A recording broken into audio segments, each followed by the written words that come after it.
What is shaking, Internet? This is Salt's bringing you the How to Tank for Dummies Guardian Druid Guide for patch 6.0 at the beginning of Warlords of Draenor. This guide is intended for people brand new to tanking. Near the end of the video, I will be covering changes from Mists of Pandaria and briefly go over things that are different to watch out for. If you're only interested in the changes, please click on the annotation here or the link in the description below. So, you want to be a bear, huh? Great! Before we get into what buttons to press, let's cover a couple of key features about the Druid class. Druids transform into bears to tank, and they use Rage as their resource system similar to warriors. They build up Rage over time through basic attacks and some specific abilities, and they will spend it on other abilities, specifically probably ones that are going to be used for survival. Let's cover what are the good things and bad things about being a Guardian Druid tank. Guardian Druids use their bear form to become a ferocious defender for their group. Unlike many tanks, they specialize more in dodging attacks and dealing with physical damage rather than magical damage. They are some of the best tanks to deal with normal attacks from enemies and bosses, although they are a bit weaker when enemies are casting spells. This doesn't mean they can't hold their own, they're just better at taking real hits than magical ones. I have found Druid tanks to be some of the easier tanks to start with because they are very easy at the core. You don't have to have a lot of moves to deal with your basic job, and so you can be really effective rather quickly, even with very basic training. A potential benefit and drawback is that Druids are very versatile. In addition to their basic bear tanking, they have many different abilities in normal form and cat form as well.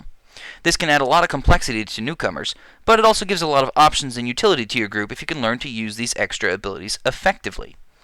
A bear Druid has one resource, Rage. Similar to warriors, they build up Rage in some abilities and basic attacks and spend it on other ones, like I already explained. Luckily, Rage builds quite automatically with your normal buttons, so it's really not something you ever have to focus heavily on. So now, let's move on to the first thing you do after selecting the bear specialization, picking talents. Before you go running into dungeons, you'll need to set up your talents. Tier 1 talents at level 15 include Feline Swiftness, which increases your base speed pretty much at all times, Displacer Beast, which lets you jump forward and increase your speed momentarily, and Wild Charge, which lets you fly to nearby allies. In general, Feline Swiftness is the talent you'll want to go with, to give you bonus movement speed pretty much at all times, but because it's a great boost without having to use any abilities outside of that. I love passive talents, as you might notice. At level 30, you'll pick Tier 2 talents, which includes Ysera's Gift, which heals you passively every few seconds, Renewal, which is a big self-heal, and Cenarion Ward, which can be cast on an ally to protect them and heal them when they take damage. I used to be a big fan of Renewal because it gave an on-demand self-heal, but I believe that Ysera's Gift is honestly better healing with less to think about, after crunching some numbers and watching other people do it the same thing. Ysera's Gift also heals nearby allies if you're full health, so off-tanking is even better too. Tier 3 talents open up at level 45. Fairy Swarm is first, which replaces Fairy Fire and slows down enemies it hits. Mass Entanglement roots your target and nearby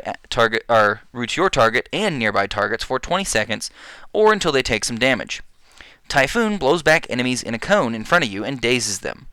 Honestly, these are all useful in specific circumstances to choose whichever you like. Go ahead and have fun, whatever.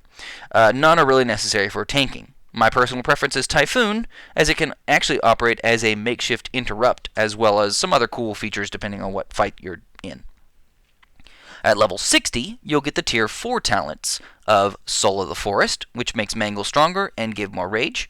We'll say that Mangle is one of our main attacks when we get into abilities. Incarnation Son of Ursoc, which lets you turn into an armored bear and basically removes cooldown on all of your abilities and your taunt. And Force of Nature, which lets you summon up to 3 treants to help you fight. I like the idea of Force of Nature because your trees can take a hit from bosses, effectively making you dodge a single attack for every tree you summon. But the tree's AI is really bad, and it doesn't really do much for you overall. After playing with Incarnation Son of the Ursoc, I find it really hard to give up the awesome armored bear model. Son of Ursoc also gives you a pretty good DPS increase because you get free mangles over and over again. But it doesn't play well with the active mitigation talent we'll be getting further down into the tree. So I actually don't recommend it. Don't worry, we'll discuss that in a little bit. Soul of the Forest is the lazy man's talent, since you don't have to do anything for it, and it seems to be a good choice for us overall currently. Tier 5 talents unlock at level 75 and include Incapacitating Roar, which will basically stun nearby enemies, if they can be stunned, for a few seconds. Ursol's Vortex, which creates a circle on the ground that slows enemies inside, and when they leave will pull them back in. And Mighty Bash, which is a straight stun. Mighty Bash can be used as an interrupt if needed, but I like the versatility of Ursol's Vortex. It is such a unique skill and can really be useful in ad fights for the slow and grouping ability. However, this tier in the talent tree really kind of doesn't matter overall, so it's really just preference. Pick whatever you want on this one. Let's see, at level 90 you can choose your tier 6 talents, which include Heart of the Wild, which gives you a boost to all your other forms, meaning you'll do better DPS and healing outside of bear form. Dream of Cenarius, which makes you heal your heals stronger, and gives you some free heals based on your Mangle, aka the main attack we'll be using. And Nature's Vigil, which gives you some healing on your damaging attacks. I still believe that Heart of the Wild can be really nice to give some great versatility, but honestly, I think Dream of Cenarius is going to be a great talent for tanks because of the free heals. Basically, it gives you free heals every once in a while, so you can cast a healing touch on yourself for free every once in a while, without leaving bear form even. At level 100, you'll get Tier 7, or the final tier of talents. These new Warlord of Draenor talents give you some damage mitigation, since you picked Guardian, and include Guardian of Elune, which changes how Savage Defense works. That's one of our tanking abilities, which we'll cover later. Pulverize, which is a new ability that adds some sustainable damage reduction to us. And Bristling Fur, which is basically another damage reduction cooldown. After researching and theory crafting, and researching what other theory crafters have to say, I can say without a doubt that Pulverize is the best choice here, and I will be expecting you to take it whenever we move on to the abilities section of this guide. So here are my talent choices: Feline Swiftness, Yseria's Gift, Typhoon, Soul of the Forest, Ursol's Vortex, Dream of Cenarius, and Pulverize. Some of these are up for grabs, but this will be what I take into account when I move forward into abilities. Now next up is Glyphs. We need to do glyphs before we can get into abilities, because it's more of setup. Now, let's see. Glyph of Maul is probably the only mandatory glyphs you'll need, as it lets Maul hit an extra target for half damage. Trust me, you'll be using Maul a lot. You can get away with not taking it on literally single target bosses, but overall, it'll be useful. The other highly recommended glyphs are Rebirth, which lets you battle res people to full health immediately. Stampeding Roar, which will make more people get the move speed buff, increases their range of that, and potentially Fey Silence, which will give you another interrupt through Fairy Fire. Situational glyphs are Survival Instincts, which gives you more Survival Instincts, reducing the cooldown, but makes them last less time. Survival Instincts is one of our major defensive cooldowns, so more is great, but it makes it only last 6 seconds instead of a full 12. I personally like it lasting longer with the longer cooldown, but if you need more defensive cooldowns for big hits during the fight, it could be useful. Minor glyphs really don't make much of a difference in the grand scheme of things. I personally like Glyph of Aquatic Form for faster swim speed, Glyph of the Stag for giving your friends a lift, and Glyph of the Treant because trees. Now that we've covered glyphs, and we've covered talents, the next thing you need to know is what buttons to press. So we'll move on to our rotation. Your rotation is the set of moves that you'll be pressing on a regular basis during a fight to do damage, hold threat, or aggro on mobs, and generally do bear things. Your main abilities are Mangle, Lacerate, Maul, Savage Defense, Frenzied Regeneration, and Thrash, with hopefully Pulverize added to the list if you've been listening so far.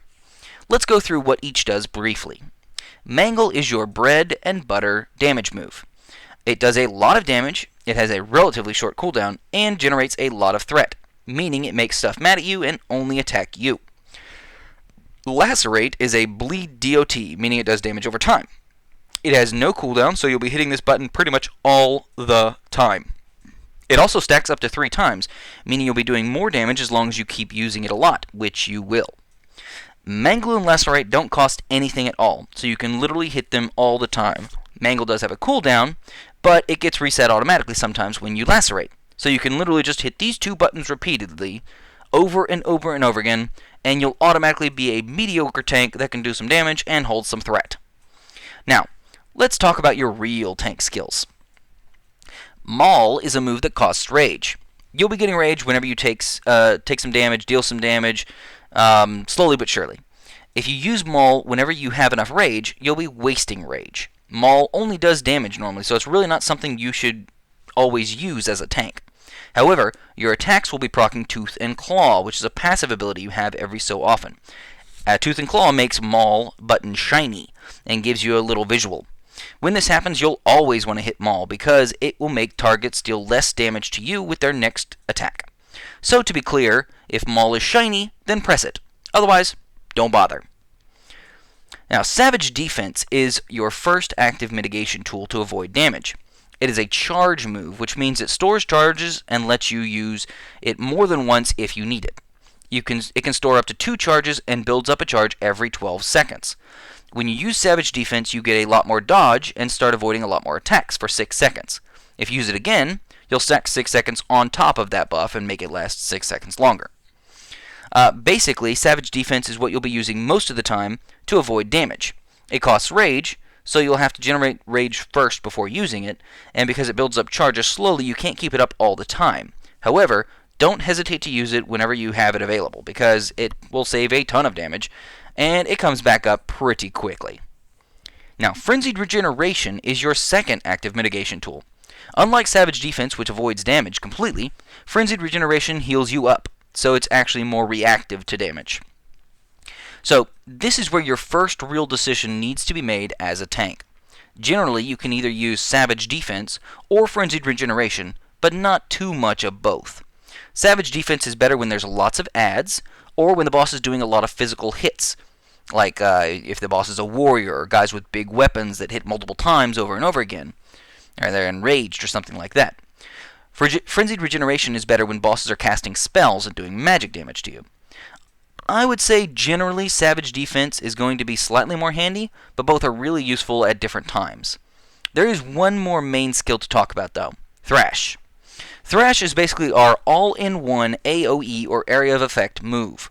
It has no cooldown and costs nothing, so it literally is a one-button spam for any group of adds. It even generates more rage if you hit more things, so it's perfect to use if there's 3 or more enemies attacking you.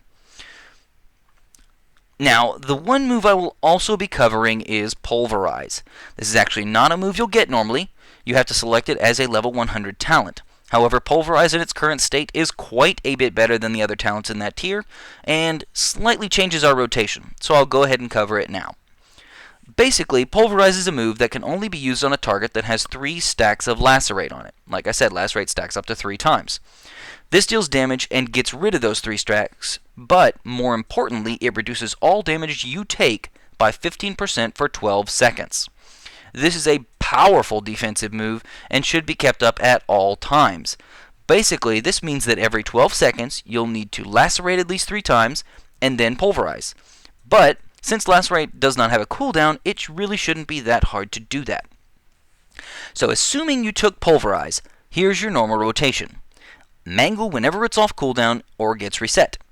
Pulverize if you have 3 stacks of Lacerate on your target. Maul if it's shiny and Tooth and Claw is up. And Lacerate if you can't do anything else. Boom. That's it. Use Savage Defense to avoid damage and use Frenzied Regeneration to heal yourself up.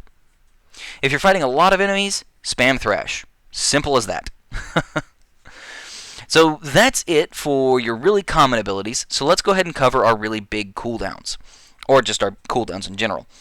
For this, we have Survival Instincts and Bark Skin. And that's pretty much your defensive cooldowns. Bark Skin is the first one, which reduces damage taken by 20% for 12 seconds. That's a long time for 20% damage reduction. Most of the time, you want to use this on cooldown because it comes up every minute. So just to reduce as much damage as possible, use Bark Skin whenever it's available. Now, Survival Instincts is the big daddy of cooldowns for us. It reduces damage by 50% for 12 seconds. Even better, it has 2 charges and refreshes a charge every 2 minutes, meaning you can use this quite often for some severe damage reduction. Really, don't be afraid to use this, especially when you're going to take heavy damage. It comes back quite often and will reduce a ton of damage over the course of a fight. So now that we've covered our cooldowns, let's talk utility. There's a lot of abilities you have at your disposal to help out the group. So let's go ahead and cover some of the bigger ones, just a few. First up is Skull Bash. Skull Bash is a nice little charge that you can use as a gap closer to jump on targets fast. Also, it's an interrupt, which will be very useful and important for stopping enemies from casting really bad specific spells. I would actually use Skull Bash very often to start a fight because it is that charge. It doesn't give you anything specific on the beginning of a fight, but you don't really need that interrupt normally for the first 15 seconds anyway. Berserk is a nice little DPS increase, as it basically makes Mangles have no cooldown. The only problem with that is that you won't be using Lacerate, which means that you won't be able to proc Pulverize. It's best to use this when you can spare some other cooldowns like Bark Skin to kind of help alleviate when you can't Pulverize. This is also the reason that I spoke of previously why I don't really like taking Incarnation Son of Ursoc as a talent, because Incarnation Son of Ursoc gives you free Mangles for like 30 seconds. The problem is, if you're doing nothing but Mangle for 30 seconds, or for however long that is, that means you're not lacerating, that means you're not pulverizing, that means you're not getting the pulverized damage reduction buff. That's why Incarnation is kind of I really love it. It's a great DPS increase, it does a lot of other stuff for us, but at the end of the day, we really need to be able to lacerate and pulverize, in general. Now, Fairy Fire is your ranged attack. It does a small amount of damage, but its real use is to get some threat down with Growl. Growl is your taunt, which lets you target an enemy and guarantee that for the next few seconds they'll attack you. Normally the enemies you'll be taunting will be a short distance away, so you'll want to taunt them and then hit them with Fairy Fire. The actual reason for that is because if you taunt the enemy but don't hit them, they'll just switch back to their old target. So you have to taunt them and then hit them with something, which Fairy Fire is great. It guarantees that they'll stay on you. Additionally, Fairy Fire applies physical vulnerability, which increases the damage that target takes. However, most other classes, if you have any other melee classes, they're going to have something in their rotation that does pretty much the exact same thing, so you probably won't have to use this at all. It's not mandatory that you use Fairy Fire in general, especially in a raid setting. So, Rebirth is your battle res, which you will use to bring dead people back to life in the middle of the battle. Be prepared to cast this if you get a chance, and if you're actively tanking, you can actually use a giant cooldown like Survival Instincts to try and cast it without dying. Also, if you have the Dream of Cenarius talent, you get free healing touches, which we'll explain that in just a second, but you also get a free Rebirth, and that means that you can cast Rebirth without changing out of bear form, and it's completely free and all that good stuff. Always fun. Free, instant, all that fanciness. Now, Stampeding Roar is a great group spell that will let everyone run faster for a brief period. This will be very helpful in some fights, so put it on your bars. Healing Touch is one of many heals that the Druid has to offer, but normally it can't be cast while in bear form. If you cast it, you switch out to caster form. However, if you took the Dream of Cenarius talent, you'll randomly get free healing touches that can be cast in bear form. What this lets you do is get a bonus heal off every so often, so take advantage of this and put it on your bars, especially if you take that Dream of Cenarius talent. Be very careful though, as if you cast it when it's not all shiny, you'll switch out of bear form. This can lead to very bad things. So now we've covered pretty much all the main spells you'll be wanting to use. There are others depending on what talents you pick, and if you want to get involved with switching into other forms like Cat or Caster, but these are pretty much the basic ones. The final thing I wanted to cover are stat priorities. When gearing up for dungeons and raids and whatnot, you'll want to look out for some particular gear. Obviously, agility will be on most of your leather gear, which is a good primary stat, but your actual best stat is haste. The reason for this is that haste reduces our global cooldown, or how fast our buttons can be clicked. Since our Lacerate and Thrash have no cooldown whatsoever, more haste means more Lacerates, means more Pulverizes, and likely more Mangles. Haste is definitely our best stat, with Mastery coming in second. I haven't discussed it yet and don't plan on going into too much detail about our Mastery, but basically our Mastery will let us get shields or damage reduction when we take hits. More Mastery means bigger shields, and also increases our attack power and gives us a little bit of self-healing. The next stat is Multi-Strike. This is a new stat that will give your attacks a chance to give you extra hits. The reason this is nice is because when you get a multi-strike, you'll actually be getting bonus health due to a passive that bears get. Each multi-strike gives you more health, so these will actually keep increasing your health and give that help to your damage reduction as well. Or damage mitigation, whatever you want to call it. Finally is Critical Strike. This will help get some more damage and rage, but overall isn't that high on the priority list. Most other stats aren't very useful to druids. That pretty much covers druid tanking in 6.0, so we'll go ahead and do a quick recap. For talents, I recommend Feline Swiftness, Ysera's Gift, Soul of the Forest, and Pulverize. The others are mostly preference. For glyphs, I recommend Maul, Rebirth, and Stampeding Roar.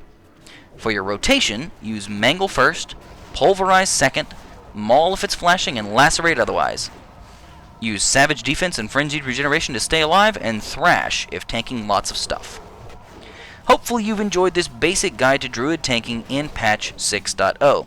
I'll now be covering the changes from Mist of Pandaria, so stick around if you're interested in to find out what's different from old MOP. Okay, so I'm going to go ahead and mostly focus on the stuff that has changed, and not the stuff that was added to help cut down time. The most obvious change to Guardian Druids are the Savage Defense ones, dropping down to 2 charges and bumping up to a 12-second recharge. This basically means that you can't have Savage Defense up for a whole minute at a time, like some Druids were actually doing. You'll also notice you'll be generating rage slightly less now, or so it seems to me. Tooth and Claw can now stack up twice, so you don't have to use it immediately now, although you don't want to sit on it too long. No more Bear Hug, sadly. Bark Skin is back up to 1 minute cooldown, which hurts a little bit, but Survival Instincts is infinitely better on a 2-minute cooldown instead of 3 minutes, and with 2 charges.